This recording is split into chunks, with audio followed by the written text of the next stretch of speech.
ಈ ವೀಕೆಂಡ್ ಬ್ಯಾಂಗ್ಳೂರ್ಗೆ ಹೋಗಬೇಕಿದೆ. ಅದಕ್ಕಂತ ಅಂದ್ಬಿಟ್ಟು ನಮ್ಮ ಅಪ್ಪ ಅಮ್ಮನಿಗೆ ಏನಾದರೂ ತೊಗೊಂಡೋಗೋಣ ಮಾಡಿಕೊಂಡು ಅಂತ ಅಂದ್ಬಿಟ್ಟು ರಾಗಿ ಹಾಲ್ಬಾಯ್ ಮಾಡೋಣ ಅಂತ ರೆಡಿ ಮಾಡ್ಕೋಬೇಕಿತ್ತು.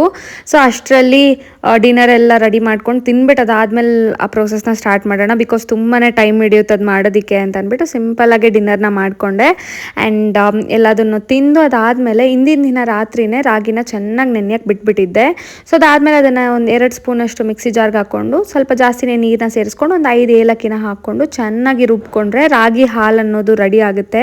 ನೋಡಿ ಎಷ್ಟು ಬ್ಯೂಟಿಫುಲ್ ಕಲರ್ ಅನ್ನೋದು ಎಕ್ಸ್ಟ್ರಾಕ್ಟ್ ಆಗಿದೆ. ಸೊ ಅದಾದಮೇಲೆ ಈಗ ಒಂದು ಸಣ್ಣ ಹೋಲ್ಸ್ ಇರೋ ಜರಡಿನ ತಗೊಂಡು ನಾವೇನು ರುಬ್ಕೊಂಡಿರ್ತೀವಲ್ವ ಹಾಲು ಅದನ್ನು ಸಪ್ರೇಟ್ ಮಾಡ್ಕೊಬೇಕಾಗುತ್ತೆ. ಅದರಲ್ಲಿ ಫುಲ್ ಹೊಟ್ಟಿರುತ್ತಲ್ವ ರಾಗಿದು, ಅದನ್ನೆಲ್ಲ ನೀಟಾಗಿ ಸಪ್ರೇಟ್ ಮಾಡಿಕೊಂಡು ಇದೇ ಪ್ರೋಸೆಸ್ನ ಒಂದು 3 to 4 ಟೈಮ್ಸ್ ರಿಪೀಟ್ ಮಾಡಬೇಕಾಗುತ್ತೆ. ಆವಾಗ ಚೆನ್ನಾಗಿ ಒಂದು ಮಿನಿಮಮ್ ಕ್ವಾಂಟಿಟಿಯಾಗಿ ರಾಗಿ ಹಾಲು ಅನ್ನೋದು ಎಕ್ಸ್ಟ್ರಾಕ್ಟ್ ಆಗುತ್ತೆ. ಸೊ ಅದಾದಮೇಲೆ ಇನ್ನೊಂದು ಪ್ಯಾನಲ್ಲಿ 1.5 ಕಪ್ ಅಷ್ಟು ಬೆಲ್ಲನ ತಗೋತಿದ್ದೀನಿ.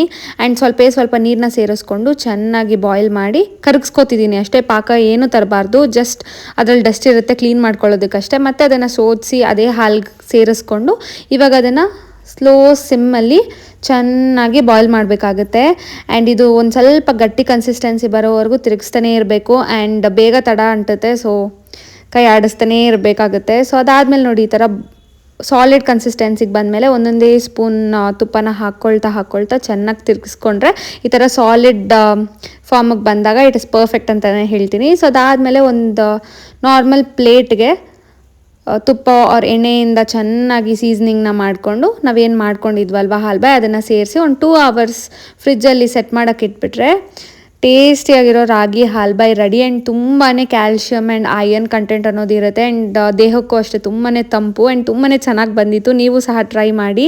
ಸೊ ಇದಾಗಿತ್ತು ನನ್ನ ಮಿನಿ ವ್ಲಾಗ್. ಬಾಯ್.